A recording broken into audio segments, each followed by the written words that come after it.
రాజిరెడ్డి అనే వ్యక్తి 88 to 92 వరకు కొరియర్గా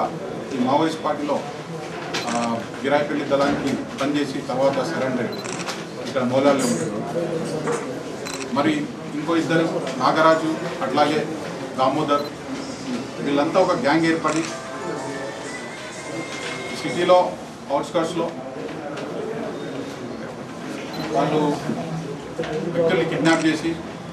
వెల్తీ పీపుల్ కిడ్నాప్ చేసి తీసుకెళ్ళి డబ్బు వాళ్ళ దగ్గర డిమాండ్ చేసి ఒకవేళ ఐడెంటిఫై అయితే వాళ్ళని మర్డర్ చేయడానికి కూడా ప్లాన్ చేసుకోవడం జరిగింది. వీళ్ళ దగ్గర నుంచి ఒక పిస్టల్, ఒక కంట్రీమేడ్ రివాల్వర్, టోటల్ 40 లైవ్ రౌండ్స్, దాంట్లో 3.2, 0.32 అట్లాగే 7.65 రౌండ్స్ని మరియు